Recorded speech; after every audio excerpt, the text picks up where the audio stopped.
이제 오늘의 중심 테마라고 할 수 있는 부분은 율법과 공동체인데, 특별히 공동체와 율법의 어떤 상호작용을 거쳐서 제2성전기의 유대인의 정체성의 초석을 놓을 수 있는지를 우리가 확인해 보는 작업으로 오늘 강의를 한번 진행하면 어떨까 하고 준비를 해봤습니다. 자, 그래서 이제 넘어가도록 하겠습니다. 대략적으로 이제 목차는 이렇게 보이게 되는데, 이제 율법에 대한 서론적인 인트로덕션이 진행한 후에 이제 시기에 대해서 크게 두 시기를 집중하게 되는데, 물론 이 시기 전체가 모든 것을 다 확정할 수 있다라고 할 수는 없지만, 이제 유대인들의 신앙 형성에 가장 중요한 압력을 주는 사건, 즉, 이제 헬레니즘과의 조우와 또한 이제 성전의 파괴라는 인접한 사건을 전후로 인해서 이제 공동체와 정체성에 대한 급격하게 높아진 관심들이 어떤 것들이 문서 안에 분포되어 있는가 것들을 보는 것을 1단계와 2단계를 거쳐서 오늘 우리가 보게 되고 이제 그 다음에 이것을 오늘 강의를 총 정리할 수 있는 내용이 율법과 공동체 그리고 경계 형성의 삼중 구조가 유대 성전기 문헌에서 어떻게 표현될 수 있는가라는 것들을 이제 확인해 봄으로써 강의를 이제 결론까지 이루면서 마무리를 짓는 그런 진행을 하고자 합니다. 자, 그래서 오늘 우리가 살펴보고자 하는 핵심은 크게 이렇게 두 가지라고 볼 수 있을 것 같습니다. 즉, 제2성전기 유대 문헌들, 모든 문헌을 다 보지는 못하지만, 산발적인 문헌들이지만 그것들을 보여주는 경향성을 확인하므로, 율법이 공동체의 정체성과 경계성을 형성하는 방식과 구조에 대해서 어느 일정한 패턴 혹은 경향성을 확인해 보는 것이라고 할 수가 있겠습니다. 특별히 이제 각각의 문서가 대표하고 있는 특징이라고 할 수 있는 율법의 내면, 일상화, 제도화, 신화화 등등을 각 시대 안에 있는 문화를 통해서 파악하고 이것이 어떻게 유대 공동체, 1세기 디아스포라 유대인들의 신앙의 공동체를 자기들 스스로 만들어가는 과정에 상호작용이 어떻게 연결되는가를 우리가 확인해 보는 것이 오늘 강의의 지향점이 되겠습니다. 자, 그래서 이제 보면 일단 이 시기에 대한 설명을 먼저 좀 드려야 될 것 같습니다. 자, 먼저 율법 자체가 단순히 이제 종교적 규범을 말하는 것이 아니라 공동체 형성 자체 그리고 그것을 경계를 유지하고 실천을 하는 장치로서 작용했다는 것은 많은 학자들이 동의하는 중요한 유대교에 대한 특징입니다. 특별히 이제 신약학에 한해서는 이피 샌더스가 말했던 언약적 율법주의의 개념이 이제 단순히 율법이라는 것이 이런 기능적인 역할을 넘어서서 공동체 소속의 표지인 동시에 언약 공동체의 질서를 유지하는 장치 자체가 될 수 있다라는 태제를 던진 다음으로 이것에 대한 굉장히 많은 연구가 촉발되었습니다. 그러니까 그 이전까지는 사실 유대교 문헌에 대한 간헐적인 집중이 있었지만 이것이 실제로 유대인들의 삶과 어떤 표지로서의 역할을 하고 있느냐에 대한 깊은 성찰이 따르지 않았었는데 이제 샌더스의 그 태제가 발현된 다음부터는 이제 본격적으로 유대 연구가 이제 심화되는 그런 궤도에 올라섰다라고 할 수가 있겠죠.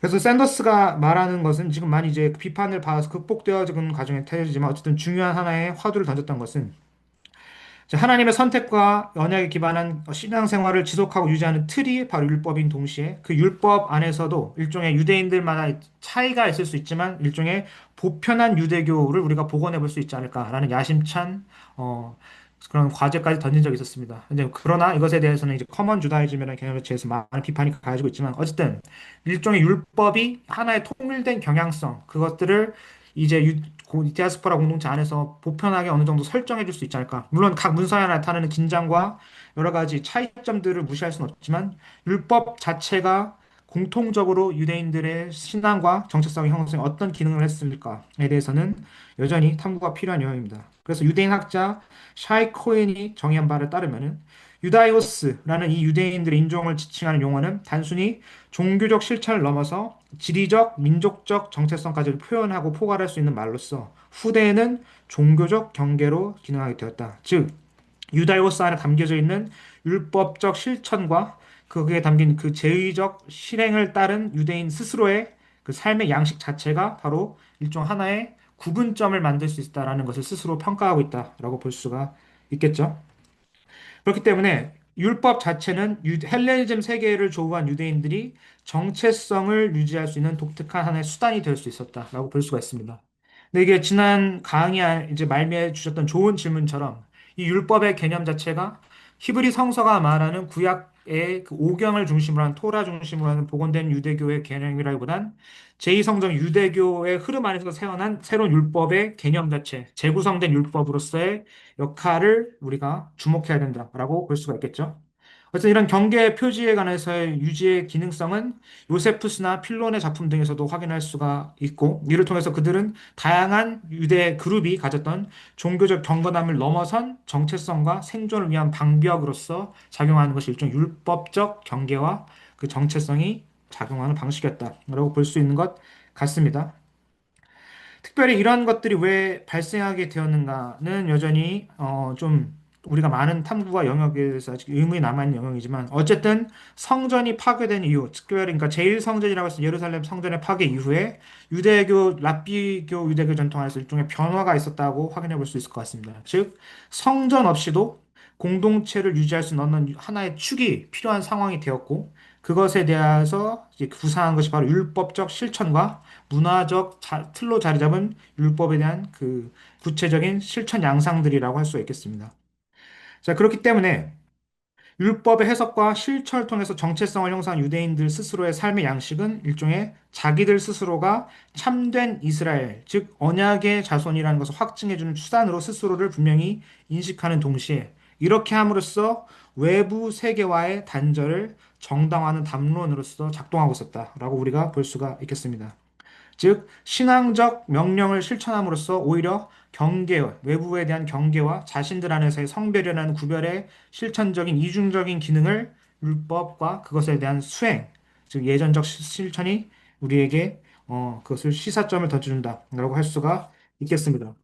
그리고 그것에 대한 이제 가장 극단적이고 대표적인 사례라고 볼 수 있는 것을 쿰란 공동체라고 할 수가 있겠죠. 그 쿰란 공동체의 양식을 보면 그들이 지향했던 것은 일종의 보편한 유대교와는 좀 거리가 있던 것으로 분파적인 색깔을 분명히 강하게 띠고 있지만 어쨌든 그들의 삶과 구별된 삶의 양식, 정결 예법 등을 통해서 구조하라고 했던 건 그들 스스로가 성별된 언약 백성이라는 자의식을 굉장히 강화하는 측면으로서 그 율법과 그 율법에 대한 이해를 계속 확산시키려고자 했던 것을 공동체 내적인 노력으로 볼 수 있었던 것 같습니다.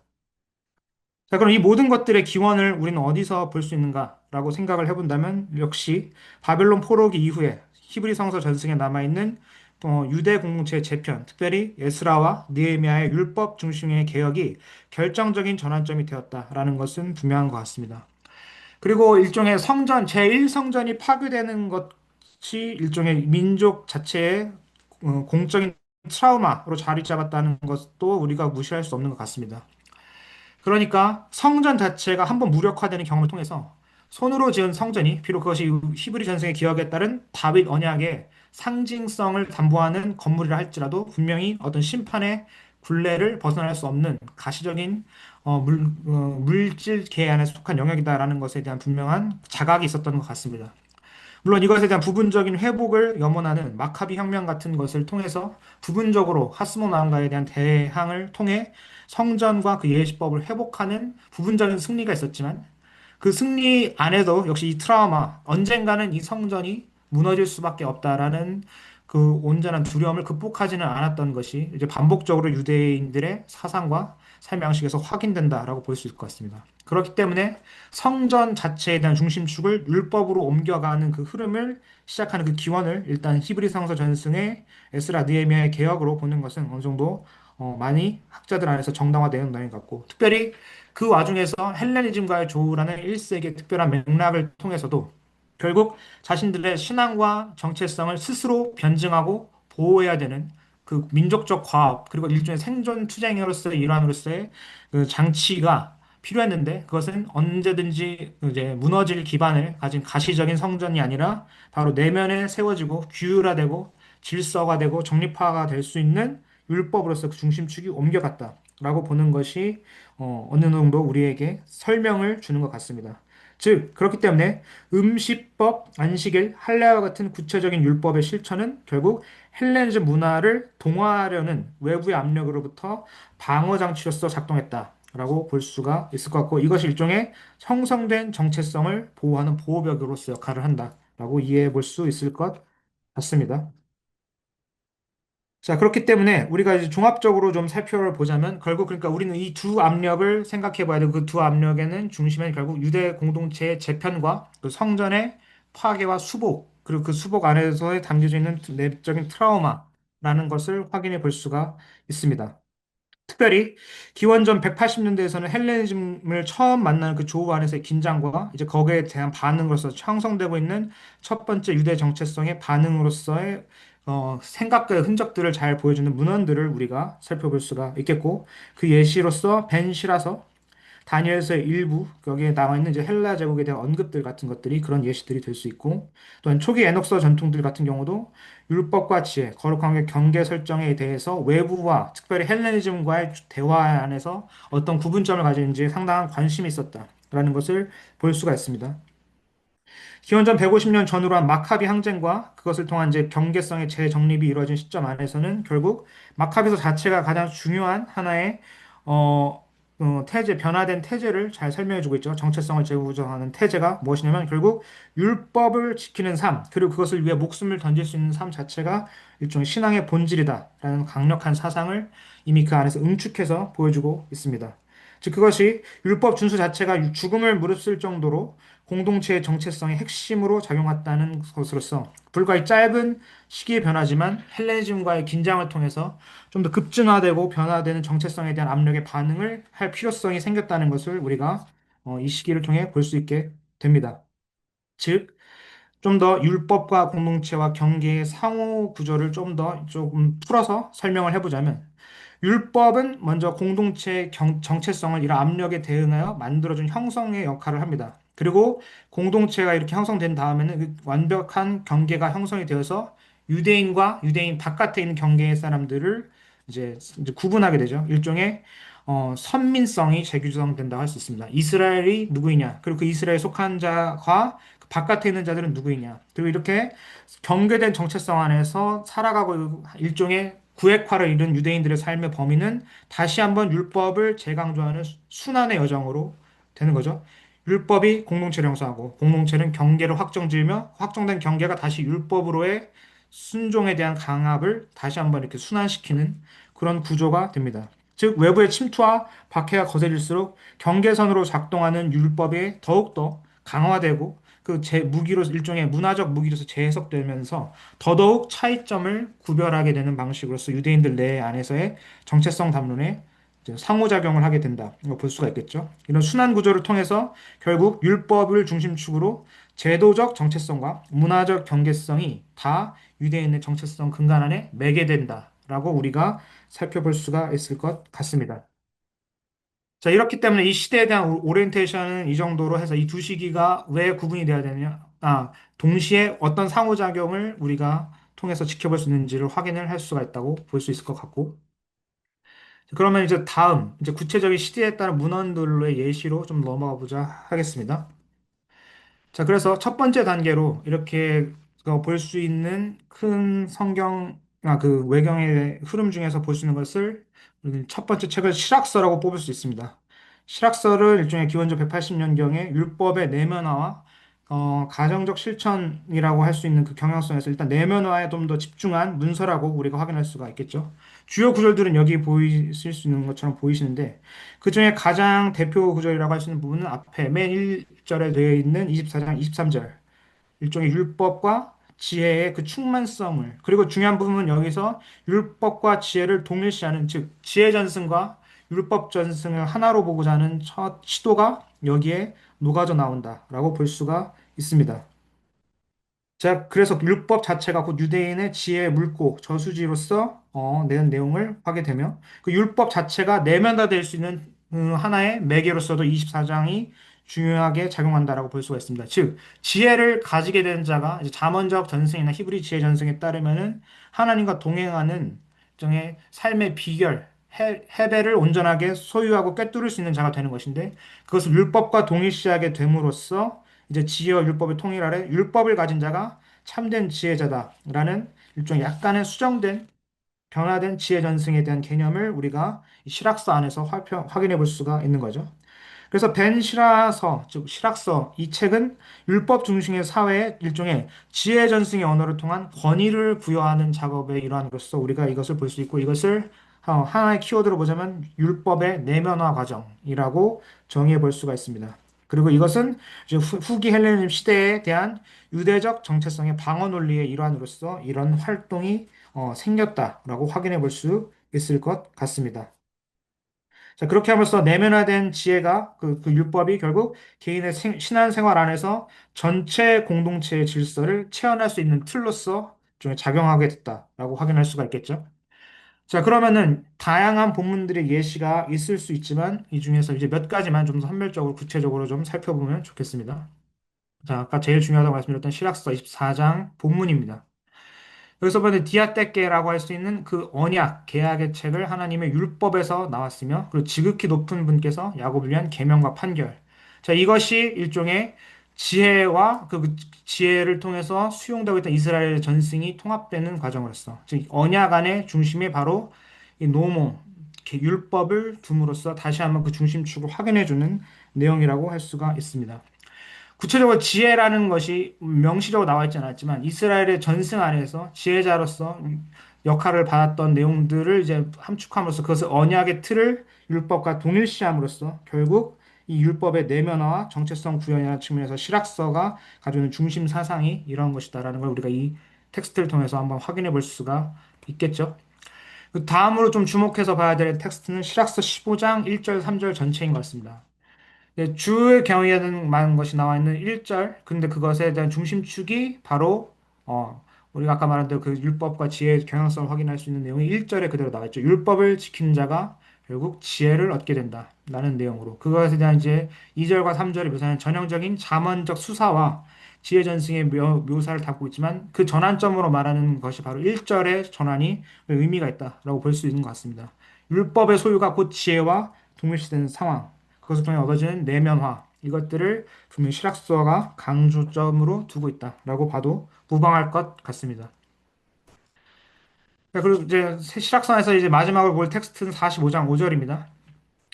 역시도 이제 디아떼케 언어가 나왔는데 거기에도 다시 한번 이제 24장과 유사하게 노몬의 반복이 나오면서 언약과 율법 그것이 이스라엘의 일종의 규정으로 작용되고 있다. 즉 기존의 이스라엘 역사를 해석하면서 그것을 다시 율법 중심으로 재편하고자 하고 그 중심축은 다시 한번 지혜 전승에 대한 간접적인 반영으로서 확인할 수 있다라는 식의 내용을 우리가 한 번 더 확인할 수 있습니다. 밑줄친 단어를 통해서 다시 한번 그 연관성을 한번 보시는 것도 의미가 있다라고 생각이 됩니다.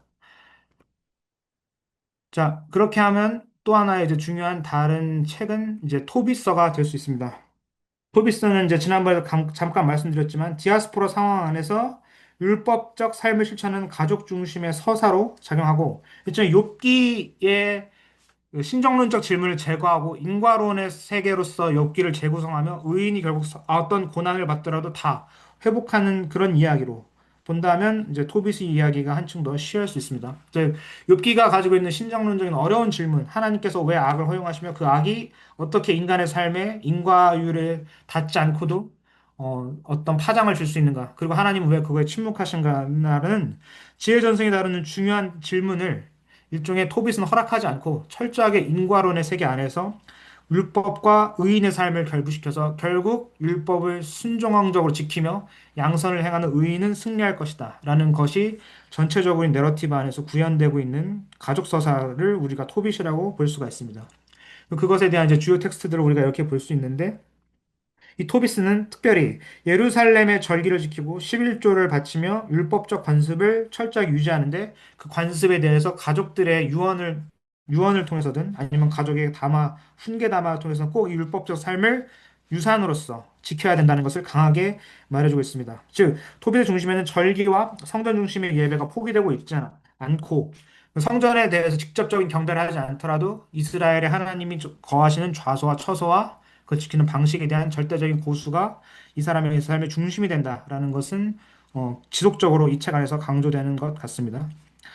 특별히 4장은 토빗이 아들 토비에게 남기는 일종의 유언집인데 아직 죽진 않았지만 이제 곧 이제 위기를 맞아서 그 죽음을 직감하고 그것에 대해서 배우는데 그 부분이 일종의 율법적인 삶의 윤리 강령으로서 이 토빗 전체의 메시지를 응축하고 있다라고 볼 수가 있습니다. 그래서 이제 4장 5절에서 6절은 일종의 레위기 19장 18절에 대한 부정적 진술이라고 할 수 있을까요? 예수께서는 가장 큰 계명을 설명하시면서 레위기의 계명을 좀 더 긍정적인 화법으로 이웃사랑의 계명으로 통합과 하나님 사랑의 계명을 통합하면서 설명하셨지만 이 부분은 이제 레위기 19장 18절에 대한 부정적인 진술을 통해서 율법의 길을 벗어나지 말라는 권면을 어찌 보면 일종의 경고성 메시지와 함께 잘 전해준다라고 했습니다. 이것을 통해서 디아스포라 공동체 내부에서 스스로 정체성을 지키기 위해 가족 단위로서 율법에 대한 일종의 코드화된 준수와 그다음에 그것을 가족 단위로 계속 전수해주는 과정, 것들을 토빗이라는 것을 책을 통해서 우리가 확인해 볼 수 있다라고 할 수가 있겠죠. 즉, 토빗의 신앙은 단순한 토빗 개인의 신앙을 넘어서 율법과 예루살렘 중심의 경건의 삶을 율법에 맞추어진 그 가족적 코드를 가족 차원에서 개선하고자 하는 시도가 지속적으로 나타난다라고 할 수가 있습니다. 그리고 이것이 일종의 디아스포라 유대인들의 삶을 대표하는 하나의 가족의 삶이라고 할 수가 있겠죠. 가족단의 삶이 그 디아스포라의 그 헬레니즘기의 전략으로 선착할 수 있는 것은 결국 율법에 대한 강령을 가장을 통해서 다음 가장에 이어주는 방식으로 계속적으로 이어가야 된다. 그리고 그것은 공간을 초월해 지속될 수 있는 의인의 삶이다라는 교훈으로 이것을 영속화하고자 하는 그 주제를 토비서가 담아냈다라고 할 수가 있을 것 같습니다. 자, 그렇기 때문에 이런 토비스의 중심은 결국 성전이 직접적으로 묘사되어지지 않는다 할지라도 율법적 실천을 멈추지 않고 양선을 선행하는 의인에게 그 의인의 그 자녀에게 믿음을 유산으로 남기는 삶을 통해서 결국 그 의인은 보상을 받고 종국적인 승리를 거둘 것이다 라는 교훈을 전달하는 것이 목적입니다. 그것에 대한 이제 코드를 본문들을 가지고 좀 확인해 볼 수가 있을 것 같습니다. 좀 살펴보면은 토빗의 서문이라고 할 수 있는 1장에 나와 있는 그 원문이라고 할 수 있는 좀 가장 긴 헬라어 사본을 통해 보건된 본문과 그다음에 이제 영어 대조와 그다음에 공동 번역 같이 좀 띄어나왔습니다. 자, 그래서 여기서 볼 수 있는 것은 이스라엘이 백성에게 모세를 통해 주어진 영원한 율법에 따라서 해마다 절기를 때마다 예루살렘에 올라가곤 했다. 그러니까 이 토빗 자신의 신앙적 정체성에 대한 묘사가 이제 6절에 이미 집약적으로 잘 드러나 있죠. 그 자신의 또 의로운 행위 중에 하나가 7절에 구체가 되는데 바로 소산의 첫 열매와 11조를 제단에 봉사하는 아론에서 즉 율법에 나와 있는 대로 레위기에 나와 있는 대로 이제 성막을 지키는 수행을 하는 레위인들에게 그들에게 받아야 될 합당한 몫을 챙겨주는 그 율법적 실천을 등한시하지 않았다라는 자전적 고백을 보여주고 있습니다. 특별히 이제 8절이 되게 중요한 유대인 디아스포라 유대인들의 윤리관 중에 하나를 잘 설명해주고 있는데 바로 이제 고아와 죄송합니다. 지난번으로 왜 안 넘어가지? 고아와 자선 잠시 죄송합니다. 자, 자, 다시 이쪽으로. 네, 네, 다시 한번 들었습니다. 죄송합니다. 고아와 과부에 대한 그리고 이방인에 대한 11조의 그 내용, 구체적인 내용, 그 모세의 명령대로 그리고 이제 모세의 율법에 따르면 이제 그들을 왜 내면에 두지 않은 것이 아니라 이제 가족 공동체를 초청해서 받아들이는 구체적인 내용이 나왔는데 그것을 이제 자기가 함께 먹었다. 공동 식사의 내용이 나와 있죠. 그러니까 이런 것들을 통해서 율법이 특별히 이제 레위기 율법과 맞닿아 있는 그 전승을 온전하게 지키는 의인의 삶으로서 자신의 삶을 프레임화해서 보여주는 자전적인 고백이 토빗 처음 서두에 등장이 되고 있습니다. 그러니까 이것 자체가 이미 토빗 세계관의 중심축으로서 율법이 어떤 기능을 하는가를 예비적으로 보여주는 구절이다라고 우리가 볼 수 있을 것 같습니다. 그래서 이 흥미로운 구절이었던 이제 아까 언급드린 4장의 내용, 유언의 내용으로 미리 넘어가서 보면은 결국 살아있는 날 동안 모든 날에 주님을 기억하고 그분을 진심으로 두려워하며 계명을 지키라. 이건 일종의 잠언적 그 지혜 전승이 이제 마지막 아굴의 잠에서 보여주는 것 같은 유언과도 닮아 있지만 구체적으로 그 지향점이 좀 차이가 나오는 부분을 말한다 그 5절의 후반부 즉 아까 말씀드린 레위기 19장 18절의 부정인스 올바르게 살아가며 네가 싫어하는 일을 다른 이에게 하지 말라라는 권면과 특별히 6절 서두에 나와 있는 의로운 일상을 거룩하게 보내고 정해진 계명들을 한순간도 잊지 말아라. 특별히 아까 1장에서 나와 있는 토빗의 의로운 삶을 일종 응축해서 보여준 거죠. 자신이 살았던 삶의 모습을 그대로 아들 토비아가 그대로 이해가길 바라는 그런 차원에서 유언적인 그런 권면을 지금 해주고 있습니다. 그렇게 하면 그리고 이것이 일종의 토빗의 중심 메시지가 되는 거죠. 그렇게 하면 너가 하는 모든 일이 모두 다 잘 될 것이다. 라는 그 구절로 이것이 일종의 토빗의 신학적 선언문이다라고 볼 수 있는 구절인 것 같습니다. 즉 인과율로 짜여진 율법의 인과 세계 안에서 그 율법을 준수하게 지키고 살아가는 삶이야말로 참된 정체성을 지키는 동시에 복을 받는 비결이 있다는 것을 잊지 말라라는 권면을 이렇게 보여준다라고 할 수가 있겠습니다. 자, 이런 식으로 이제 보시면 아시겠지만 이제 이 두 책이 아까 말씀드린 대로 이제 모든 유대교의 다양성을 다 대표한다거나 그리고 모든 경향성에 대한 다 답을 준다라고 볼 수는 없습니다. 그러나 중요한 것은 율법 자체를 내면화하는 경향성을 통해서 그 율법을 성전의 기능을 빌리지 않고도 자신의 삶의 영역으로 끌어오는 흐름이 있었다라는 것을 확인할 수 있는 것이고 그것을 일종의 개인의 삶의 지복을 누리는 하나의 수단으로 인식하면서 가족 단위로서 코드화해 전수하는 신앙의 형태로서 보여준다라는 것을 우리가 토빗 같은 책을 통해서 확인할 수가 있습니다. 이것이 헬레니즘을 조우했을 때 유대인의 응답으로서의 신앙의 하나의 구조화된 반응으로서 제2성적인 문헌들의 하나의 흐름들을 우리가 여기서 관찰할 수 있다라고 정리해 볼 수 있겠죠. 자, 그렇게 해서 이제 2단계인 경계 형성과 제도적 규율을 나타내는 문서들의 예시로 넘어가서 그 시기에 대한 내용을 한번 또 진행해 보면 어떨까 합니다. 자, 거기에는 이제 유디서와 그다음에 쿰란 문서라고 할 수 있는 이제 공동체 교수 1QS 문헌이 있고 또 신현서가 있습니다. 자, 여기에서 이제 앞에 나와 있는 이제 모든 구절들이 다 모든 것들을 다 해주진 않지만 어쨌든 율법과의 관계성 안에서 그 정체성의 형성과 관련이 되는 구절들을 최대한 어떤 집약해 보려고 이렇게 앞에 모아놨고 나중에 보시면서 확인해 볼 수가 있을 것 같습니다. 어쨌든 이제 유디서는 지난번에 말씀드린 일종의 사사기 전승의 시스라와 야엘의 이야기를 새롭게 비역사적으로 재구성한 일종의 내러티브라고 역사적 내러티브라고 볼 수 있지만 그것을 통해서 이방인에 대한 구별, 특별히 이제 이방인과의 확실한 구별을 통해서 유대인이 어떤 정체성을 가진 존재들인가, 그 율법적 정결을 통해서 에스더가 베풀었던 것 같은 공동체적 구원의 서사가 유디시라는 존재를 통해 어떻게 올 수 있는가를 보여주는 것 가운데 그중에 유디시하는 경건의 모습들이 이렇게 율법을 지키는 특히 에스더의 그 절기를 지키는 모습과 상당히 많은 부분이 유사하게 보이는 그런 내용들을 봄으로써 그리고 영웅적인 행동은 이제 히스라엘 죽였던 야엘의 모습을 닮은 것을 봄으로써 결국 이방인의 심판을 주게 되는 율법적 승리. 그것을 이제 16장 17절에 나와 있는 대로 그 율법의 바깥에 있는 이방 민족들은 하나의 심판을 받을 것이다. 라는 메시지로 마무리가 되는 책이다라고 볼 수가 있는 것 같습니다.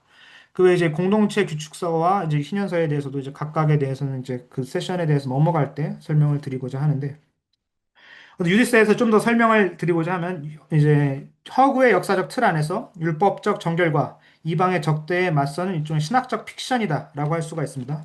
그러나 그 픽션이라는 말 자체가 이 책에 담고 있는 코드화된 역사적 율법에 대한 실천과 공동체가 갖고 있던 그 정체성의 의식들을 다 무시해도 된다라는 뜻으로 읽을 수는 없을 것이다라고 생각이 됩니다.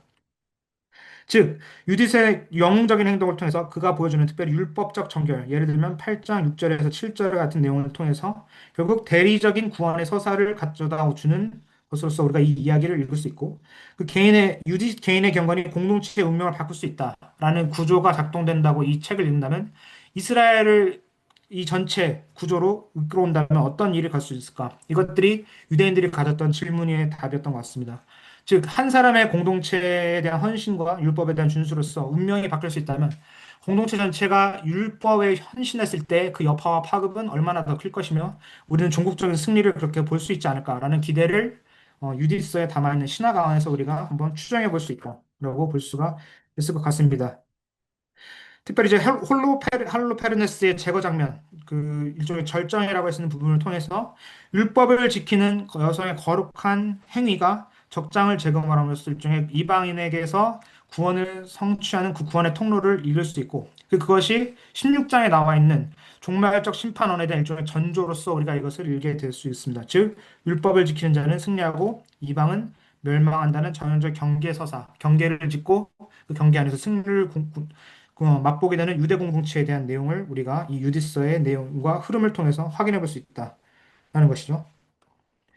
그리고 유디신 개인으로 상당되지만 그 개인으로서 이 디아스포라 공동체를 대표하는 하나의 코드화된 서사적 인물이라고 볼 수가 있을 것 같습니다. 즉 그는 민족적 충성의 상징으로서 절기를 지키고 금식을 하며 이제 우상을 대한 음식 회피 등을 통해서 철저하게 내면화된 율법을 준수하는 하나의 영웅적 서사시의 주인공으로서 작동할 수 있다라고 볼 수가 있죠.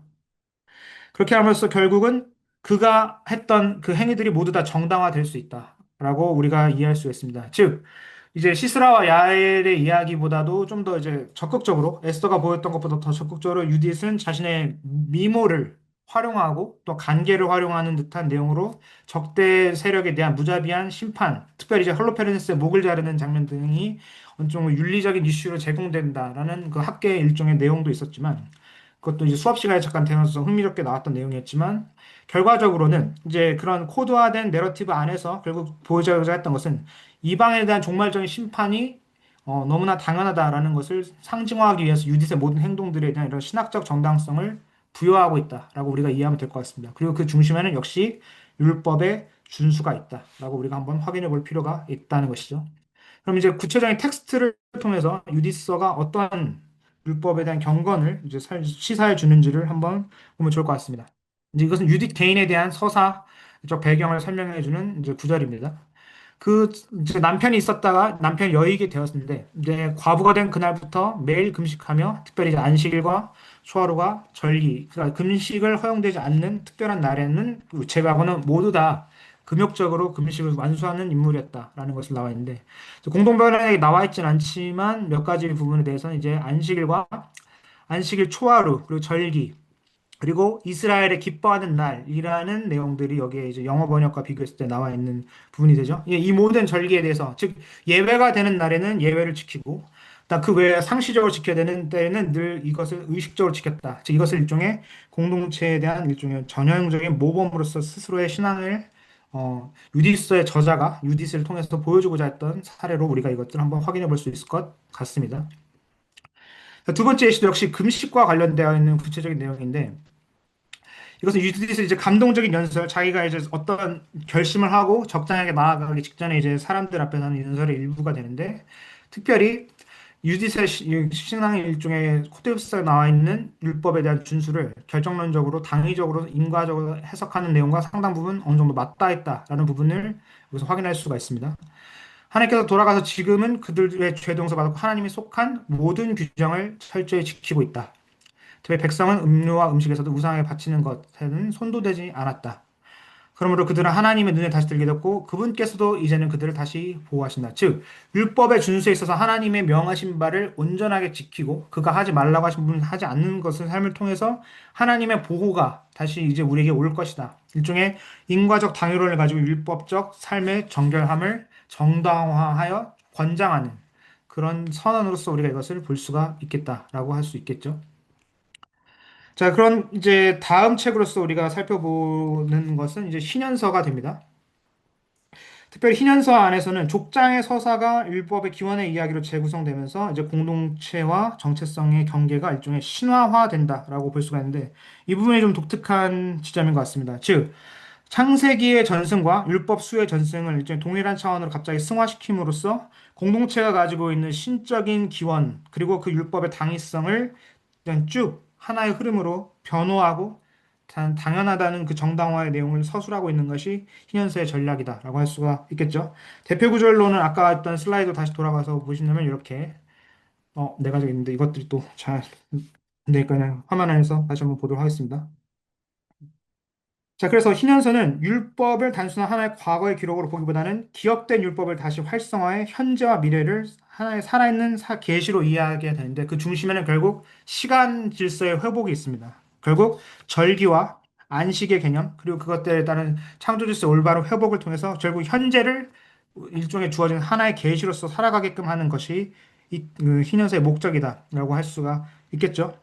신현서는 이제 하늘의 질서와 지상의 질서가 서로 대응하기 때문에 일종의 헤블리 타블렛이라고 불리는 그 질서가 펼쳐지면 그것이 땅 위에서 실현이 되는 방식으로 우리가 이것을 이해해야 된다라고 설명해주고 있습니다. 그래서 거기서 말하는 율법의 기원은 일종의 이중적인 기원이 있는데 하나는 창조 시에 부여된 천상의 법 이것을 그리고 헤블리 타블렛에 적힌 성문이라고 할 수가 있겠고 또 하나는 이것에 대한 모형으로서 그림자로서 주어진 신의 산에 주어진 두 번째 율법입니다.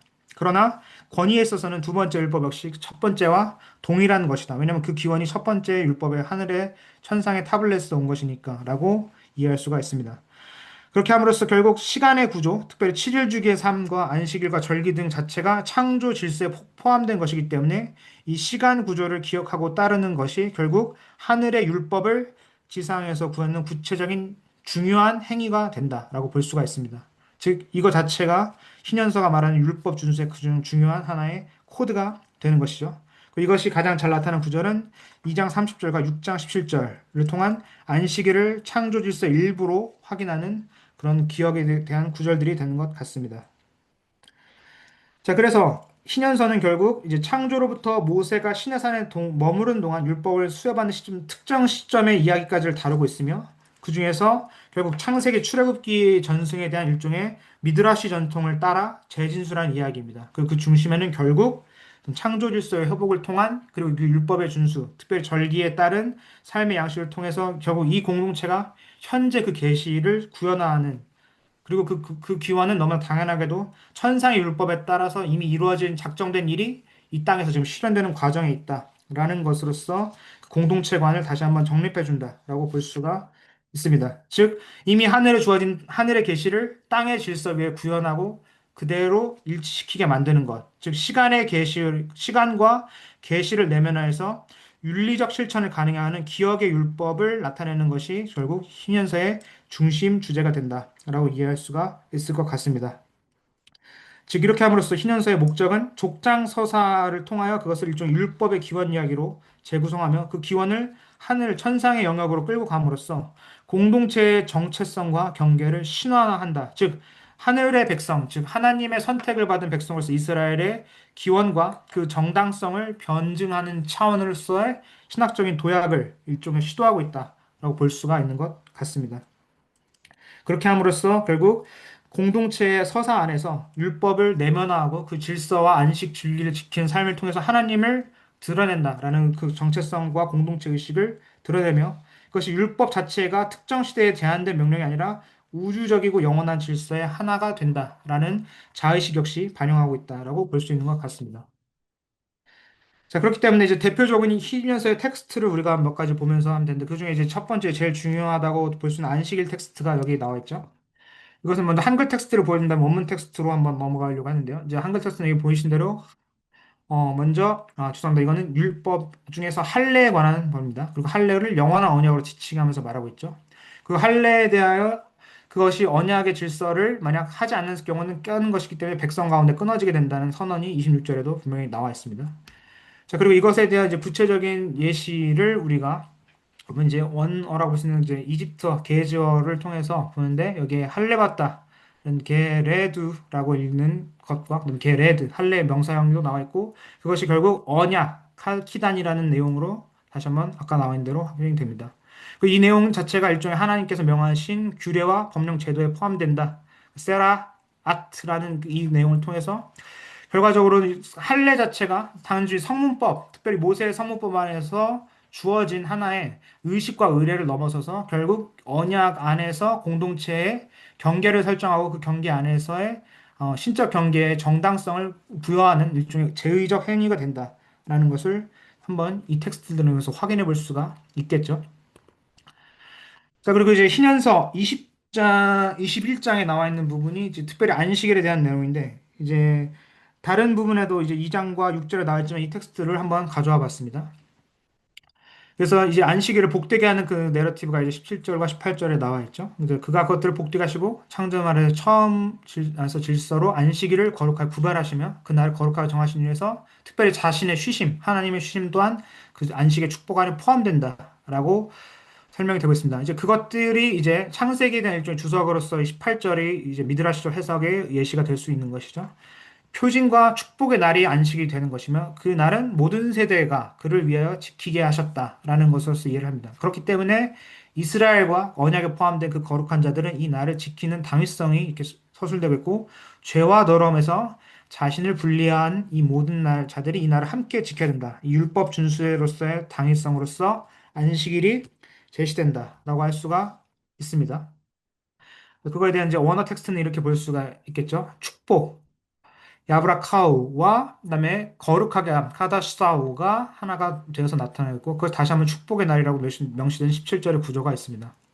그리고 나로 다시 한번 이것이 핵 율법과 그다음에 카드 역시 율법의 개념도 거룩과 연결돼서 카데시 케더시와 연결이 되고 그 율법과 거룩을 경계 지표라는 그 중심축인 날로서 결국 산바트 안식일이 제공되고 있다라고 볼 수가 있습니다. 자, 그러니까 안식일은 창조 질서 안에서 단순한 실천 규범이 아니라 하늘의 리듬, 즉 천상의 질서를 땅에서 반복하며 이것을 재현하는 행위이고 이것이 일종의 언약 백성의 표지로서, 즉 존재론적인 구별을 실천하는 방식으로서 제시된다는 것으로 이 신년서의 내용들을 우리가 한번 확인해 볼 수가 있을 것 같습니다.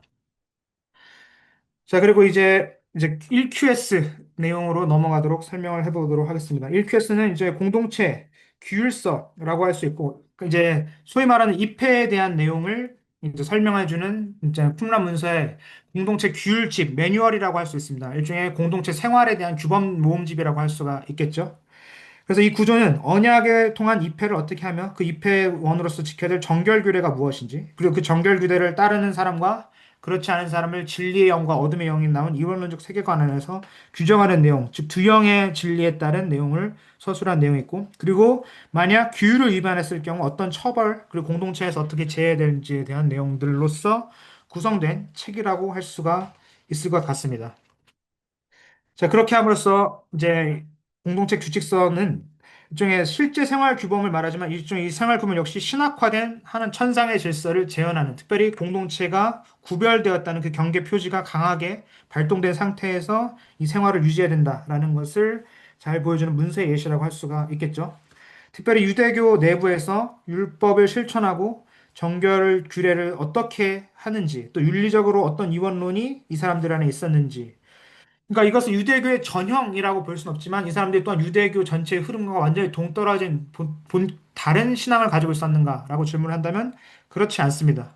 라고 얘기를 해볼 수 있을 것 같습니다. 즉, 본인들이 보기에 유대교 안에, 특별히 이제 기존 성전 질서 체계 안에 제2성전기 무렵에 들었던 제사 시스템과 경건을 유지하는 그 예루살렘 중심의 성전 체계를 새롭게 재편하고 그 질서를 새롭게 자기들이 재해석함으로써 가져올 수 있지, 그것들을 완전히 폐기하고 없애는 새로운 종파를 만들고자 했던 것이 아니었다라고 본다면 결국 자기들 스스로가 언약의 적통, 율법을 온전하게 지키는 선택받은 자들로서 어떻게 그 정체성을 유지하는가를 답변하는 것이 일종의 쿰란 공동체 자신들의 신학이었다라고 우리가 추정할 수 있게 되고, 그 내용들을 가장 잘 담아주는 보여주는 문서를 우리가 1QS라고 추정해 볼 수가 있겠죠. 그 중에서 이제 좀 중요한 부분이 바로 이 1QS 입회에 관련된 의로운 자의 규정을 말해주는 5장 본문이 되겠습니다. 자, 이 5장의 중심 테마는 특별히 5장 1절에서 10절까지가 의로운 자만 공동체에 들어올 수 있다라는 내용을 설명해 주고 있는데, 여기서 의로움은 도덕적인 개념이 아니라 율법적, 특별히 이제 쿰란 공동체가 정의한 율법적 실천과 정결함에 대한 직접적 표준에 부합하는 지 여부를 판단하는 겁니다. 그렇게 해서 1QS 전체 구조에 부응하여서 회계, 실천, 규정 준수 유무에 따라 소속성이 온전하게 공동체에 포함될 수 있는지를 보여주고 그 심사가 이루어진다는 내용을 5장 전체에서 담아주고 있습니다. 자, 그렇게 함으로써 이제 구체적인 텍스트 내용을 먼저 보자면 여기에 나와 있는 대로 이제 언약에 들어오고자 하는 자는 자기 뜻대로 살지 않고 자기의 고집을 따라 행하지 않으며 하나님의 계명에 순복하며 살아야 된다. 특별히 핵심 단어가 이제 나와 있는 대로 베리트 언약에 되어 있고, 그다음 미스보트라고 해서 계명들에 대한 내용을 순복해야 된다. 베나탄 통해서 자신의 고집, 즉 마음에 따라 고집을 따르는 사람은 어둠의 영에 속한 진리에 미혹하게 되는 그 미혹의 영에 이미 포함된 사람이고, 그 사람은 공동체 빛의 아들들에 될 수 없지만 그러나 빛의 아들 분의 오르가 되는 그 일은 바로 언약을 따라서 이 계명을, 그리고 언약을 좀 더 구체화한 계명이라는 이 내용을 통해서 이 계명을 순복함으로 이 공동체 안에 포함될 수 있을 것이다 라고 공동체의 신학을 이렇게 응축해서 설명해주고 있습니다. 자, 그리고 이제 마지막 10절 단락 안에서의 마지막 절이라고 쓰는 5장 10절을 보면은 이제 이 패자가 하나님의 언약 안에 들어오되 하나님께서 명령하신 모든 것을 지키기로 하며, 이것은 이제 또 마음과 뜻과 힘을 다하라는 이제 성서 전승에 대한 것을 패러프레이즈한 것처럼 보이는 마음 전심과 전원이라는 표현이 나와 있죠. 그 앞에서 진리를 행하기로 한다. 특별히 이제 커밋먼트를 말하고 있는 네, 야곱 베리트 엘로힘 하나님 앞에서 언약 안에 들어오기 위한 그 헌신과 전적인 순종에 대한 것을 강조하고 있고, 그 다음에 앞에 1절에 나와 있는 내용을 수미과 쌍관절로 반복하는 것처럼 모든 계명, 이제 특별히 언약이라는 내용과 그 언약이라는 내용을 다시 말하고 있는 앞전에 나와 있는 미츠보트의 내용을 다시 반복해 주면서 결국 하나님께서 말씀하신 그 모든 내용을 리키엠 콜 아시에르 시바라고 뭐 하나님 앞에 있는 모든 명령을 다 준수해야 된다라는 것으로서 이제 공동체의 기패의 대원칙을 마지막으로 설명해 주고 있습니다. 이렇게 함으로써 이제 1QS 공동체 규칙성은 단순한 규율문이 아니라 이제 이제 세 가지 구조를 통해서 쿰란 공동체의 정체성과 경계, 신학적 자기의식을 총체적으로 제시하는 문헌이다라고 할 수가 있습니다. 입회합권과 정결교례를 통해서는 공동체의 경계를 확립해주고 있고 그 이원적 인간론 관한에서는 빛의 아들의 인간 통해서 진리의 영과 거짓의 영을 구별한 내 외부의 구별이 이루어지고 이 윤리적 자기검열을 통해서 경계성의 표지가 확실하게 그어진다라고 할 수가 있습니다. 그리고 또한 공동체 율법 해석의 공동체의 권위와 특별히 이제 쿰란 공동체 자신들, 야하드라고 불리는 자신들이 가진 율법 해석으로서의 권위를 전면에 부각하면서 율법의 의미는 결국 온전하게 선택받은 야하드 내 해석자들을 통해서만 재구성될 수 있으며 이 사람들이 종말적인 정체성 가운데 승리를 얻게 될 최후의 빛의 아들들이 될 것이다라는 자의식을 이렇게 이 공동체 규칙서에 담아냈다라고 할 수가 있고 이것 통해서 율법과 경계 표지가 가장 확실하고 선명한 방식으로 작동하는 내용을 이제 쿰란 공동체 안에서도 그 예시로서 우리가 볼 수 있다라고 정리해 볼 수 있을 것 같습니다. 자, 그래서 종합 정리를 우리가 먼저 좀 살펴보면은 조금 강의 내용이 빨리 전환이 됐는데 이제 전체 내용을 마치고 이제 제가 지난번에 보충하고자 했던 내용을 좀 설명하면서 전체 좀 시간을 좀 정리해 보도록 하겠습니다. 자, 그러면은 이제 율법의 내마가 1180년대 문헌 안에서 특별히 실효서와 그것에 대한 가족적 교육의 실천으로서의 토빗 안에서의 내용을 우리가 확인해 볼 수 있다라고 볼 수 있을 것 같습니다. 그리고 본격적으로 성전이 한번 더럽혀지고 그것을 수복하는 과정을 거쳤던 150년대 문헌에 어간에 있었던 문헌에서는 율법을 통한 이방과의 경계화와 이루어지고 그것을 또한 제도화를 통해서 신화화가 이루어지는 내용이 이제 각각 1QS와 신현서를 통해서 확인해 볼 수 있겠다라고 정리해 볼 수 있을 것 같습니다. 그래서 제2성전기에서 제해석된 율법의 개념이란 결국 제2성전기 동안 정체성과 경계 유지의 핵심 도구로 작동했고 이는 각 문헌의 형식과 주제 안에서 구조적으로 구체화된 주제 안에서 좀 개별적이긴 하지만 각각의 이런 흐름들을 대표하는 문서들을 통해서 우리가 확인할 수 있다라고 볼 수 있는 것 같습니다. 그 이 흐름들은 신약 성경의 배경 안에서도 중요한 전제가 됩니다. 결국 우리가 아까도 잠깐 언급하고 지나왔지만 결국 성전 중심의 제사 체계가 일종의 대체될 필요성을 가지고 율법의 내면화가 이루어지는 과정 중에 있었다라는 것을 이야기를 한다면 예수께서 율법의 정신을 강조하고 그 정신을 완전하게 완성하는 가장 큰 선지자로서 자신을 말씀하셨다는 것 자체가 기존의 유대교의 흐름 안에서 완전히 반발하거나 완전히 새로운 사상을 말하는 것이 아니었다라는 거죠. 그러나 예수께서는 그 완성을 하는 율법에 대한 해석과 자신에 대한 권위가 다른 유대의 종파들에 비해서 자신이 더 압도적인 권위를 가지고 자신의 진리를 말한다는 강한 진리 주장을 하신 것이지만 그 전체가 유대교의 흐름 안에서 배치된다라거나 완전히 새로운 조류를 만들어낸 극단적인 다른 분파였다라고 보기는 어려울 수 있다라는 겁니다. 즉 전체적인 우리 흐름 안에서 보자면 제2성전기 유대교 문헌들을 통해서 율법을 단지 하나님의 명령 혹은 토라적 규범으로 보는 것이 아니라 결국 자신들이 처한 외부적 위협과 내부적 재편 상황 속에서 정체성을 유지하고 경계를 강화하는 수단이었으며 그리고 어찌 보면 성전의 권위를 율법에 이양시켜서 스스로의 정체성을 이 율법을 통해 오히려 강화하는 장면으로 우리가 이것을 활용했다라고 볼 수가 있겠고 이 재구성은 각각의 문헌마다 상이한 형식과 내러티브적 장치를 통해 실현될 수 있지만 그 기저에는 세 가지 정도의 공통된 요소가 있습니다. 첫 번째는 율법의 시간적 기원을 재배치하고 이것은 우리가 살펴본 신현서에 가장 극단적으로 그리고 확실하게 표현될 수 있죠. 그러니까 이것을 통해서 일종의 시간적 기원에 있었던 율법이 우리에게 주어졌다면 그 신적 정체성을 수여한 유대인 공동체 자신들의 신적 기원을 어느 정도 정당화하는 내용으로 이것을 이해해 볼 수가 있습니다. 두 번째, 율법의 실천 자체를 공동체 소속 요건으로 설정한다. 이건 각 문헌마다 차이가 있지만 아까 가장 확실한 예시는 살펴본 쿰란 공동체 규칙서가 그것의 가장 대표적인 예시가 될 수 있다라고 볼 수가 있습니다. 또한 율법 해석 권위를 내부 집단에 집중시켜 경계 장치로 활용되는데 이것도 쿰란 문헌에도 가장 집중적인 내용으로 나와 있지만 토빗이라든가 유디서에 나와 있는 율법의 해석을 통해서 이방인과 구별되는 삶의 양식 자체를 나왔던 내용 자체도 일종의 경계 장치로서 율법을 활용했던 공통된 하나의 흐름이 유대 문화 안에서 어느 정도 통일성 있게 보여진다라는 것을 부정하기는 어려운 것 같습니다. 그렇기 때문에 제2성전기 문학 유형들에서 주요한 장르 중인 지혜문학이나 서사문학, 묵시문학, 규범문서 등등 안에서 이런 각각의 경향성들은 통합적으로 반영되어 있다라고 추정해 볼 수 있을 것 같고, 이런 경향은 결국 신학 문헌 안에서의 사회적 배경을 이해하는 전제 구조로도 기능할 수 있다라고 생각을 합니다. 즉 예수께서 새로운 유대교를 넘어선 종파로 기독교를 처음으로 전면에 내세우신 것이 아니라 변화하는 유대교의 흐름 위에서 온전하게 더 율법의 참 의미와 가치를 새롭게 전복하고 회복시키고자 하는 차원으로서 이 가치들의 율법의 해석을 설명하신 것이고, 그렇기 때문에 신약 성서에서의 복음서 예수의 정의 역시 특별히 마태복음 같은 것에서 나오는 것은 랍비로서의 예수 자신에 대한 내용을 주목해서 설명하고 있다라고 볼 수 있는 것 같습니다.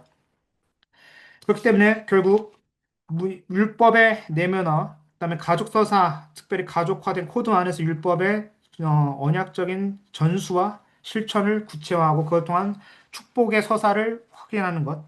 그리고 유대서를 통해서든 즉 이방과 적극적인 다툼과 그다음에 문화적인 투쟁을 통해서 스스로의 경계적 지표를 온전하게 지켜내는 것. 그리고 그 기원을 창조까지 거슬러 올라가는 율법의 기원을 거슬러서 이야기를 해서 결국 그 안에서 신적인 기원을 우리가 따라가야 되는 삶을 우리가 살아야 되는 것. 이것이 이제 신현서에 나와 있는 주제였고, 그다음에 이제 쿰란 문서에 나와 있는 공동체 교율서처럼 율법과 해석 안에서의 권위적인 공동체를 등장시키고 그걸 통해서 이원론적인 세계관이 나오는데 자신들의 공동체와 바깥의 경계를 굉장히 구체화하고 공고히 하는 것. 이 모든 것들이 종파와 문서마다 조금씩 차이와 양상의 흐름에 따라서 약간의 변이가 있을 수 있지만 어느 정도 정체성을 굳히고자 했고 그 정체성 가운데서 유대인이란 무엇인가, 그들은 무엇을 행해야 되는가에 대한 제2성전기 시기의 1세기 유대인들에게서는 어느 정도 통일된 답을 스스로가 만들어가는 흐름이 있었다는 것을 우리가 확인해 볼 수가 있을 것 같습니다. 그런 의미에서 제2성전기 문헌들을 율법에 대한 단순한 계율이나 법전으로서 이해하는 것이 아니라 공동체의 정체성과 경계 유지를 위한 실천적, 기억적인 장치로 우리가 재해석해서 본다라는 것이 의미가 있을 수 있을 것 같습니다. 그리고 이러한 재해석을 통해서 각 문헌이 가지고 있던 장르와 형식이 다르게 구체화를 보이다 할지라도 내면 그리고 소급화, 실천화, 공동체 중심의 해석이라는 이 구조와 원칙들이 우리가 공통적으로 볼 수 있는 하나의 양상이다라는 것을 추론해 볼 수 있을 것 같고, 이런 차원에서 신약 문헌에서 등장으로 나오는 배경으로 등장하는 율법 논쟁, 정결법의 논쟁, 이방인을 어떻게 수용할지에 대한 여부, 할례를 또한 둘러싼 바울이 보여준 갈등 등에 대해서 이해하는데도 이러한 문서들에 나와 있는 흐름을 통해서 보는 것이 중요한 하나의 전제가 될 수 있다는 것을 확인해 볼 수 있을 것 같습니다. 자, 그렇게 함으로써 이제 전체적인 강의 내용은 이제 마쳤고, 그다음에 마무리하기 전에 제가 하나 더 정리해야 될 내용을 이제 좀 더 상술해서 말하고 싶은 것이 과연 왜 율법이 구약성서의 전승과 약간 차이가 나게 재구성되는 것처럼 보이는가? 특별히 이제 제2성전기 문헌에서 율법이란 그럼 무엇을 의미하는가에 대한 것을 정리를 해보고 조금 쉬는 시간 가지고 유동적으로 좀 질문 토의를 좀 더 길게 가질 수 있으면 좋겠습니다. 자, 그래서 먼저 율법의 이해가 전이된 내용이 어떻게 우리가 이해할 수 있는가? 이것이 지난 시간에 물었던 질문에서의 중요한 핵심적인 내용인 것 같기도 하고, 그것을 한번 살펴보면 좋겠습니다. 일단 율법이라는 것은 계시된 법으로서 지배적으로 이해되고 해석되는 것이 구약 성서에 있었던 그 전승에 대한 흐름이라고 우리가 이해해 볼 수 있을 것 같습니다. 근데 이제 우리가 이 강의 안에서 좀 확인해 본 것처럼 결과적으로 복합화된 과정을 통해서 이런 식으로 재해석되고 정체성을 형성하며 경계를 만드는 이런 율법의 내용을 본다면 결국 율법을 계시된 성문화된 명문화된 법이라기보다는 제2성적인 관념에서는 기억된 정체성의 일환, 그 일종의 코드라고 이해할 수 있을 것 같습니다. 근데 그 중심에 여전히 어쨌든 레위기나 민수기 같은 제사장 규정들 내용들이 있어야 할 것 같은데도, 그런데 이런 내용들이 이제 지난 시간에 잘 지적해 주신 것처럼 제2성전에서는 큰 중심축으로서 등장하지 않는다라고 볼 수 있는 것 같죠. 그럼 그 이유가 무엇이냐? 이건 아까 앞서에 잠깐 설명해 드린 것처럼 포로기 이후에는 성전이 재건되었긴 하지만 역시 정치적인 독립성, 특별히 이제 정치적으로 불안한 상황 안에서 특별히 이제 마카비 혁명이 근거가 됐던 이제 그 셀류커스 왕국의 핍박 같은 것과 혹은 이제 지속된 로마 헬레니즘의 연속성상에서 로마 제국의 어, 정치적인 그 간섭 및 정복에 대한 그 경험들을 통해서도 결국 이 이대 공동체 스스로가 정치적인 독립성을 보존하고 또한 구약 전승에 기록된 대로 신적인 현원을 완전하게 우리가 누릴 수 있을 것이라는 소망과 기대가 어느 정도는 꺾이고 우리는 완전히 여과엔 다를 수 없겠다라는 일종의 부정적인 인식을 아마 분명히 유대인들의 디아스포라 공동체에서 광범하게 퍼졌던 것으로 추정해 볼 수 있는 것 같습니다. 그렇기 때문에 성전 중심의 제의 체계가 완전히 무너졌다라고 할 수는 없지만 실제적으로 그 속죄에 기대한 효과나 그거에 대한 효력에 대한 것이 어느 정도 약화되어서 그거에 대한 반응으로서 나타냈다라고 볼 수 있으면 이것은 일종의 성전 신학 자체에 대한 일종의 재구성과 반성 그리고 위기감으로써 이 사람들에 대한 새로운 방식에서의 촉구, 정결례 혹은 이제 율법에 대한 개념을 재정의하는 그 필요성이 생겼다라고 볼 수가 있겠죠. 그런 의미에서 제의적 율법보다는 정체성을 유지하고 경계를 설정하는 동시에, 즉 안전하게 유대인 스스로라는 그 바운더리를 지킬 수 있는 경계가 설정하는 동시에 이방 문화의 충돌 안에서 스스로를 보호할 수 있는 윤리적인 실천 체계가 필요한데 이것들의 가장 중요한 내용이 바로 율법에 대한 새로운 부각과 해석이었다라고 이해해 볼 수 있을 것 같습니다. 즉 계시된 명문화된 일종의 법의 역할로서도 볼 수 있었던 구약의 율법 개념이 제2성전기에서는 정체성의 구조인 동시에 스스로를 지키는 일종의 문화적 방벽으로서 전이되었다. 그것이 성전 개념을 대체하는 중요한 하나의 시발점이 될 수 있다라고 볼 수 있을 것 같습니다. 그렇기 때문에 제의적 율법에 대한 비중을 상대적으로 감소하여서 제사보다 그 제사를 살아있게 실천하는 내용, 특별히 이제 호세아 등등에 나와 있는 예언서의 호소에 더 적극적으로 응대하는 방식으로 제2성전기의 신앙과 예전적 실천들이 강조된다라고 볼 수 있는 것 같습니다. 자, 그래서 분명히 레위 계열의 제사장에 대한 것이 완전히 부정되었다, 혹은 이제 그들의 역할을 축소했다라고 보기는 어렵지만은 그들이 가지고 있는 영역을 일종의 개인화되고 내면화된 율법의 개인적인 실천을 통해서 혹은 그 공동체를 쿰란 공동체처럼 자신들을 대안적인 공동체가 가져온다라는 수사 전략을 통해서 다변화되고 다각화된 그런 율법에 대한 개념이 어찌 보면 그런 중심축의 변화를 상대적으로 우리가 볼 수 있게 하는 요소들이 된다라고 볼 수 있는 것 같습니다. 이런 것들을 우리가 살펴본 문서들 안에서도 좀 이제 부분적으로 확인해 볼 수가 있는 것 같은데, 특별히 이제 실학서 같은 경우에서는 레위 계열 제사장에 대한 긍정과 찬양이 분명히 등장하고 있지만 역시 중심축은 지혜와 율법과 삶의 실천은 등식을 실천하고 내면화하는 것이다라고 볼 수 있습니다. 즉 제사는 여전히 유효하다 할지라도 경건한 삶이 더 나은 제사다라는 그 예언서 전승의 가장 확실한 반영이 실학서 35장 1절에서 5절에 가장 분명하게 등장하고 있습니다. 즉 속죄의 구체적인 제의가 형식적으로는 긍정되고 있다 할지라도 그 중심축인 내용, 실제적인 중요성은 내면의 경외와 실천으로 이동했다라고 볼 수가 있겠고요.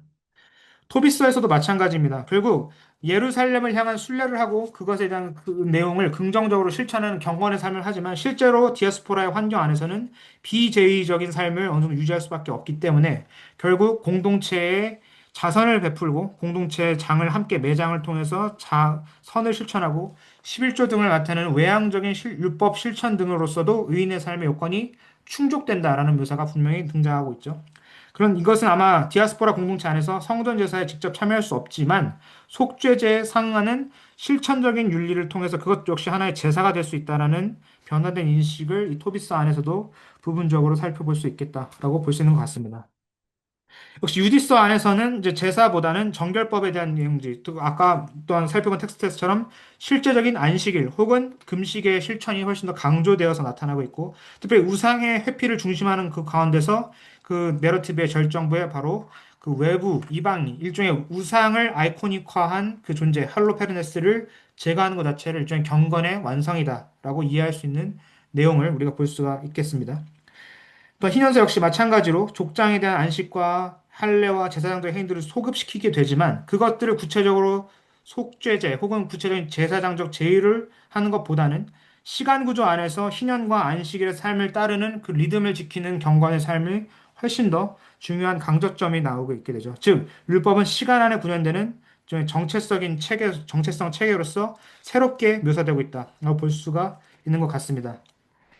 홈라문서 역시 마찬가지고 아까 말씀드리는 것처럼 여기는 이제 기존의 성전 시스템에 대한 권위를 재이양하고 자기들 제사장의 역할을 감당하는 것 같은 내용을 가장 강조하고 있는데 이것은 우리가 살펴본 1QS 외에도 1QS의 부록이라고 할 수 있는 사제교율서 1QSA 혹은 성전 문서라고 할 수 있는 11QT 는 두루마리 문법 안에서도 다 구체적으로 성전과 정결 구분에 대한 새로운 높은 관심을 볼 수 있습니다. 그러나 이거 자체가 쿰란 공동체가 기존의 성전 제의를 그대로 이해하고 보존하려고 하기보다는 기존의 질서를 비판하는 동시에 대안적인 성전 공동체로 결국 자신들, 야하들을 새롭게 제시한다는 것에 의미가 있다는 것을 보자면 결국 전통적인 차원에서의 제의의 회복이 아닌 자신들을 거친 제의의 재해석을 통해서 새로운 실천 질서로 독자적인 모델을 가지고 새로운 성전 모델을 제시했다라고 이해할 수 있는 부분이 있는 것이죠.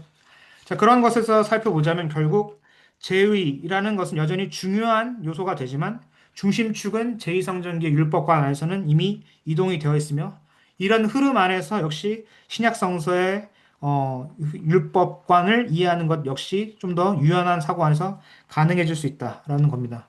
신약 자체가 율법과 예수를 대체하는 방식으로 이해하는 것이 아니라 율법의 완전성을 예수 안에서 구현할 수 있다라는 차원으로서 주목받기 시작한 것이 불과 얼마 되지 않았지만 이제 그 내용이 우리가 점점점 유대 문헌에 대한 내용들을 이해하고 확인해 갈수록 더 정설에 가깝게 확인된다라는 것으로 우리가 이해해 볼 수 있는 여지가 분명히 있다라고 할 수 있는 것 같습니다.